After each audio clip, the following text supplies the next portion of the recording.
This is SelfWork, and I'm Dr. Margaret Rutherford. At SelfWork, we'll discuss psychological and emotional issues common in today's world and what to do about them. I'm Dr. Margaret, and SelfWork is a podcast dedicated to you taking just a few minutes today for your own self-work. Hi, and welcome to SelfWork. I'm Dr. Margaret Rutherford. I'm a clinical psychologist out of Fayetteville, Arkansas, and it is pouring rain outside. There's a huge thunderstorm, so you may hear some lightning and thunder on this episode. When I began SelfWork, I wanted to reach the people who were quite comfortable with psychological and emotional issues. Maybe you were even in therapy. I also wanted to reach out to those of you who've been initially diagnosed with depression or anxiety and you're looking for answers. But there's a third group. Those of you who might never darken the door of a therapist or don't think you would, but are just curious enough to listen to SelfWork. So welcome to you all. We have a new sponsor, BetterHelp, which is an online therapeutic platform with many therapists available to you. And there's a special offer for just these next few weeks. I'll get to that in just a minute. There's certainly a worldwide recognition that we can never be grateful enough these days for the things we may have taken for granted. And there are many who are facing this current unprecedented stress with that kind of gratitude. Others are struggling more. So how is it that some seem more resilient than others? What are the four most common responses to stress? We'll define trauma and the three major things that put resilience to the test. And we'll even talk about the real definition of resilience. It may not be what you think. So we're going to go over 10 things that I came up with some help from some articles, which I will obviously note. Things that help you stay resilient. Some of them may surprise you, some not. And lastly, we'll briefly go over learning how to maintain focus. Our listener email for today is from someone who is offering support for some of the changes here at SelfWork and letting me know. Thanks to many of you who've done the same. So now, let's talk about trauma and resilience.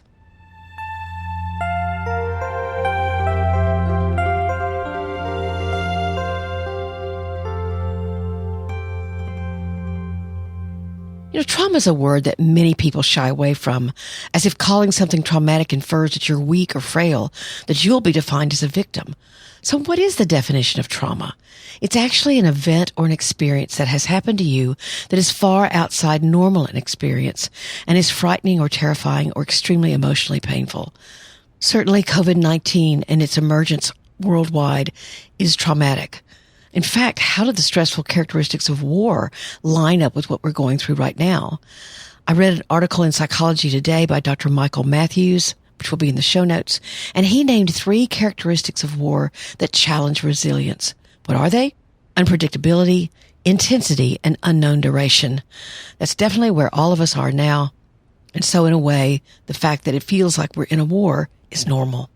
We all like to think we'd know how we'd act in a war. We imagine ourselves as the hero or heroine racing in to save someone, or coming up with the perfect answer to a problem, or being able to soothe the conflict or pain that people we love are experiencing. But first, we all don't react that way.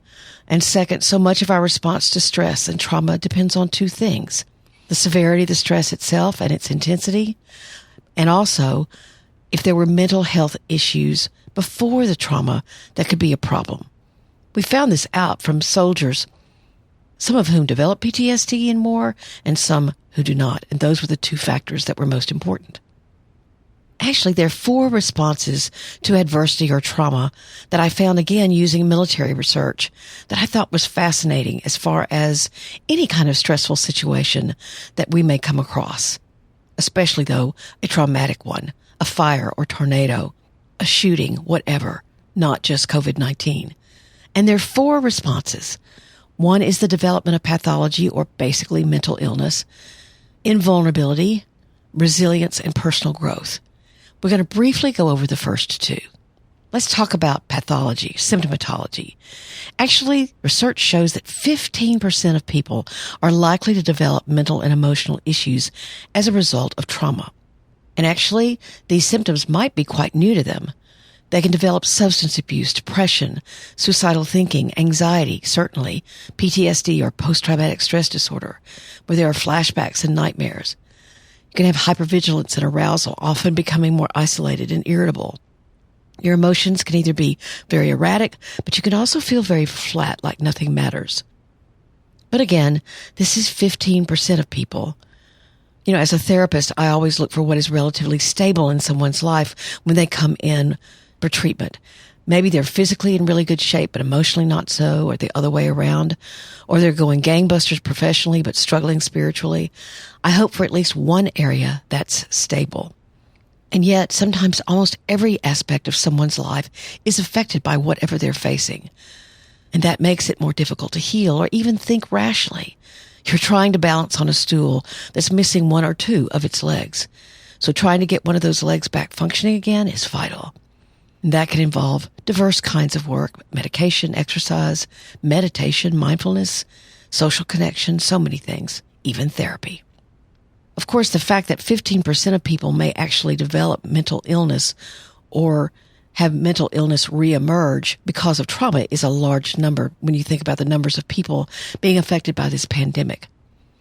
And so many of us don't want to think that we can become demoralized or depressed or wake up panicking. So what can be so important is acceptance. You can accept that that's what your response is. It may not be the one you want it to be, but that's what it is. And certainly if you have a loved one that's going through something like that, you can accept that in them and help them learn how to manage it. Help them get help. So let's briefly talk about the invulnerable response. Most of you know I've just published a book entitled Perfectly Hidden Depression, where a perfect-looking life can cloak true clinical depression. So this response, the invulnerability response, scares me more than a little. This is someone who seems that nothing is getting through to them. They have no emotions about what's going on. They're soldiering on. Maybe they believe or were taught that you never show fear or admit emotional difficulties. But the research on perfectionism shows that this kind of self-expectation to suppress pain or deny it altogether can lead to a very dark, invisible, silent depression. That response, a response of no response, can be taught and modeled or insisted upon in a family or certainly in certain professions. Our frontline workers and responders are trained to run toward an emergency, not away from it. And it does take courage. But for most of us who do not have that kind of training, we're muddling along. And I like to think about an old African proverb that basically says the tree that will bend in a storm survives, whereas another tree will break if bending isn't allowed. So this response, perhaps needed for many, needed for those of you who might be on the front lines, is understandable. But most of us, it will be better if we bend. In fact, I think truly even the frontline workers need to bend. What's next are 10 ideas about what resilience actually looks like. What are you doing and thinking and saying when you're resilient?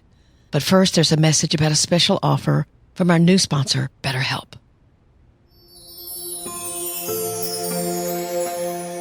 I was delighted when BetterHelp reached out to me as a potential sponsor. What exactly is BetterHelp? BetterHelp is an online therapy service that will assess your needs and match you with your own licensed professional therapist. It's not a crisis line. It's not really self-help. It's professional counseling done securely online. I also tried this out, of course, for my SelfWork listeners, and I was very impressed with the 2 counselors I tried. There's a broad range of expertise, and you're actually matched to the therapist that they believe will work best for you. You can have video sessions, phone sessions, you can text, and actually it's much less expensive than quote-unquote normal therapy. And BetterHelp is rated #1 by so many platforms that specialize in trying to help you find the best therapy online for you. There's a special offer for SelfWork listeners where you get 10% off your first month at trybetterhelp.com/selfwork. That's trybetterhelp. That's HELP.com/selfwork. You can begin getting help today, and I highly recommend it. So give it a try.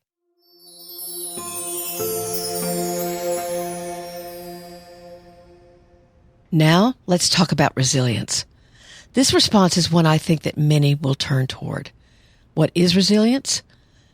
It's when your ability to handle things was compromised. Maybe you even got derailed. Maybe you threw yourself into a project, then lost interest, and you've just been overwhelmed with potential loss. Fear or anger or sadness might have seemed like it would never end, but you're beginning to come back. Look for the positives. Your attitude is something you can control, and that's being resilient. It doesn't mean being invulnerable. That's a quite different response. Resilience is you may lose it a little bit, but then you find yourself and you go on. So what are very concrete and tangible signs that are reflection of resilience? Here are 10 of those things in a nutshell. First, don't focus on what is no longer. That'll keep you focused on what was and not what is. There's a huge difference between the need to grieve and getting stuck in grief. My little goddaughter years ago, when she was asked if she was excited about turning 5, she looked at her parent and said, "I loved being 4." So we can always focus on what was instead of focusing on what exists in the present. The second one fits in with that thought. Don't idealize the past. Actually think about some things that you didn't like, that didn't work so well, that could be better. If your business could be better, what would have to happen and what are the steps to get there? If your home life isn't what you wanted it to be, how can you get there? The third, surround yourself with people who are supportive and are looking for what can be done, and build a support system of these people. See how you might help one another. It's amazing how people can be so creative when they get together and have a problem, especially a mutual problem. You've heard me say before, we all have our little bit of wisdom. I think we all have our little bit of creativity too. And so if you surround yourself with people who are looking for what they can do, then you'll be motivated as well. This fourth one is something that I really believe in. You have to recognize what skills you already possess to handle crises and difficulty. Basically, this isn't your first rodeo. None of us have faced a pandemic, don't get me wrong. But you've faced other things that have been very, very difficult. What did you learn facing that? And what can you share with other people that you learned there? The fifth one is be appropriately honest with yourself, friends, and family. Don't try to paint the picture any more rosy than it is. In fact, model for your family that it's okay to talk about grief or fear or anger. Your children are going to be watching you. They're going to be watching how you handle this. Of course, you don't want to overshare with younger kids, so there's a balance that's important to create. The sixth, I love this one, celebrate the heck out of small positive things. Don't just say, well, that doesn't really matter. If it was positive, celebrate it. Every small positive thing will lead to the next. Or even if you have something happen that's disappointing, you'll have enjoyed the moment. You've celebrated the moment. And so you'll have more fortitude, more resolve to get through the next painful one. Number 7 is, if anxious and worried, keep a worry journal and write in it every day. A worry journal is simply a journal where you literally take 10 minutes and write down everything that you're worried about. And then you do it the same day at the same time in the same journal and over and over and over again. What you're wanting to do is honor your worry while at the same time corralling it so it doesn't just seep into every part of your day. Number 8 is making sure that you're talking about both short-range and long-range goals. You want to write those out. For long-range goals, what are the steps to get there, and what is their order that will really help you? What's the most important thing to do first and second and third? And those are your short-range goals. And remember, every short-range goal reached is to be celebrated. So you want to stay in the present and focus on those short-range goals, but you also want to have a sense of direction. That direction may change, but it will help you determine what is the most important thing to do now. Number 9, this one's a hard one for many, self-care. You may be asking yourself, how can I take time off for a walk or to make a smoothie or eat a sandwich or call a friend when I have so much to do? I promise it will help. You're showing yourself the same compassion as you do others. And number 10, laughter. It's incredibly important. We saw some turtles in the yard yesterday, and we were having just an okay day. So I decided to look up on Google, what do turtles do in the winter? Well, it turns out they hibernate. I didn't know that. And it also turns out that they have this interesting way of breathing underwater. They don't use their lungs as much. They actually breathe through their butt. I started laughing about this, and so did my husband, and then we got the giggles. And it added a little bit of levity to the day. And maybe I just added to yours too. It's pretty funny to think about. It was in this kind of, not a scientific journal, but in some sort of very serious journal. I thought it was pretty funny. So if someone says to you that you have turtle breath, I think I would, I would be quite offended. All right. The fourth response to stress, again, the three others are developing pathology, developing an invulnerable stance, and developing resilience.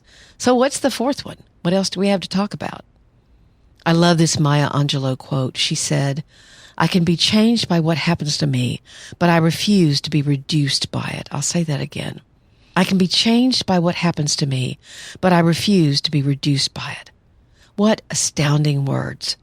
So whether you use this time for spiritual growth, to own your own ability to care for yourself and your family, and to be proud of that, to work harder than you've ever worked, to keep a positive outlook when it's so hard to do so, to learn to attach special meaning to things that helps you keep a sense of purpose in your life, and finally gaining an acceptance of your circumstances, not resigning yourself to them, but accepting them so you can manage those circumstances and the feelings that come with them. You don't have to quit growing. Again, I can be changed by what happens to me, but I refuse to be reduced by it. In fact, maybe you could even be more empowered. Let's take just another moment, however, to talk about focus. Focus can actually be tricky, and especially at times of stress, then focus can seem near nigh impossible. In fact, many say to me, "I don't know how to control my mind. It just jumps from one thing to another. My mind does what it wants to do," is something I also hear a lot. And yet focus can be so important. Most of us do have what meditation experts call monkey mind. Our minds travel quickly from thought to thought, idea to idea, emotion to emotion. But you control your mind and your focus actually all the time. How often is it raining outside, but you don't notice because you are concentrating? How often do you suddenly realize that today's the day you got engaged, or it's the birthday of a good friend? You knew what literal day it was, but the meaning of it hadn't emerged in your conscious mind until that moment. It was instead focused elsewhere. How often have you gotten in your truck and driven to a meeting, or then can't quite remember driving there? Or quite the opposite, you're headed somewhere like to a meeting or a party, and you actually end up going down the street to your office because you were just on automatic. You were thinking about something else. We pay attention to different parts of our mind all the time. So controlling your focus, being focused on directly what's in front of you, but also knowing where you want to go is vital. As soon as I say this to my patients, sometimes a light bulb will come on and they go, "Yeah, I guess I can focus my mind. I've never really thought about that." But you're right, I've had all those experiences. It's somewhat similar to the short-range, long-range discussion we had a few minutes ago. You can't think too much about the long range when you've got the short range in front of you, but you have to keep it in mind. But you focus on the moment. I started looking for focus quotes, and there are a whole bunch of them out there. One of my favorites was Winston Churchill's quote.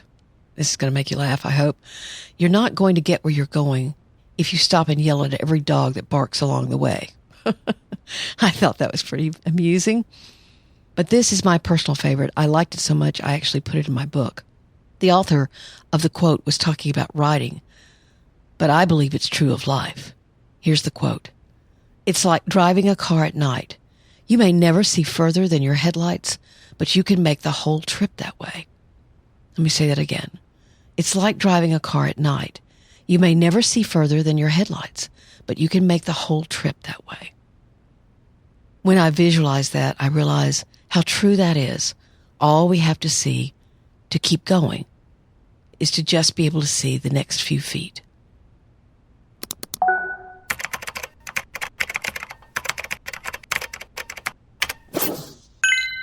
Our listener email today is similar to ones that I've received in the last few weeks. And at the risk of sounding self-serving, I wanted to let you hear it, and I'm going to make a couple of points. So here's her message. Hello, Dr. Margaret. This is Jessica calling from Cleveland Heights, Ohio. I first want to say how much I appreciate your podcast. It has been incredibly helpful. I'm a big believer in maintaining one's mental health. And I do a lot of preventative maintenance by seeing a therapist every once in a while and meditating and exercise and just good self-care. Your weekly podcasts are like another balm to my mental health, so thank you. I just wanted to respond really quickly to your last podcast in which a woman had written in expressing her concern about whether or not your podcast had changed as you experienced more success. And while my heart goes out to her, and I certainly can understand the fear of change, I want to say that I did not register that in your voice. In fact, I feel like you are incredibly generous with your time and your perspective. And I also think that in my experience, becoming an adult means learning how to stand on your own two emotional feet and recognizing what's yours and what's someone else's. So I hope that that offers you a little perspective on how I heard her letter. Again, keep doing what you're doing. You are a treasure. Thank you. Bye-bye. This response obviously caused me to smile, and I very much appreciated hearing from this listener, as well as others who heard me respond to an unhappy listener who was questioning my intentions or how the experience of podcasting was changing me. But I've done a lot of thinking about this, and I want to say something to all of you. I've thought a lot about this podcast, who listens, who wants to learn or be inspired what I learn going along the way, who is questioning and seeking answers for mental illness. And I know my audience is very diverse. But I want you all to know something. I respect the fact that something I might say or infer could be unwelcome or even hurtful in some unintended way. For example, one person reached out to me a long time ago in an email and told me that I'd made it sound like my only answer to panic, my own panic, was to take a medication. Sure enough, I went back and checked, and I'd made an offhand comment as I sort of led into another section of material, so I could very well understand. And I both understand this listener's response to my talking about emails, but I also understood the other. In fact, my own patients come in from time to time and tell me that something I said rubbed them the wrong way, or they question what I meant and it did not feel good. I welcome these kinds of questions and discussion.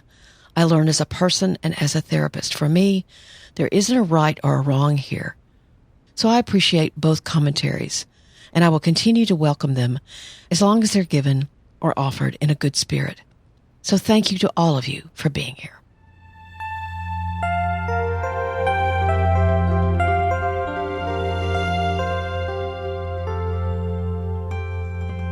I so appreciate you listening to SelfWork. I look forward to producing these episodes every week. And with the help of my great audio engineer, John Crowley of Loudmouth Studio, we put together something for you every week. Many of you are here because of the topic of perfectly hidden depression, and I do have a book out on that now. It's called Perfectly Hidden Depression, How to Break Free from the Perfectionism That Masks Your Depression.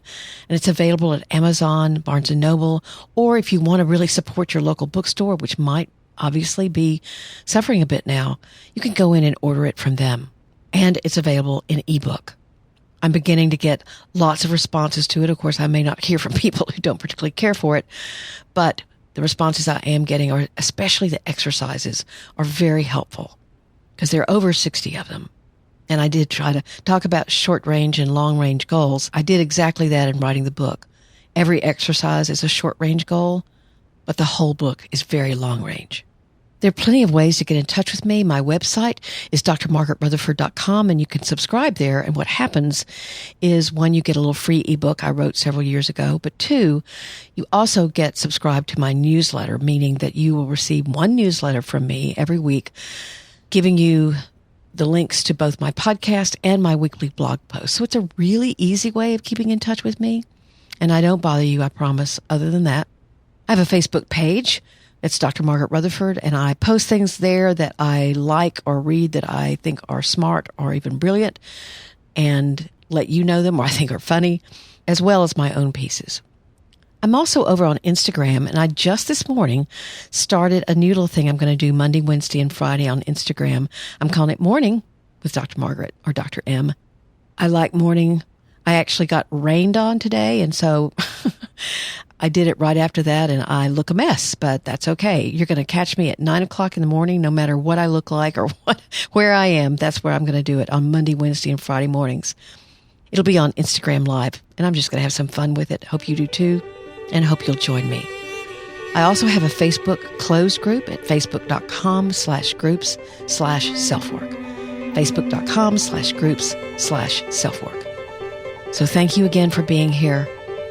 Take very good care. I'm Dr. Margaret, and this has been SelfWork.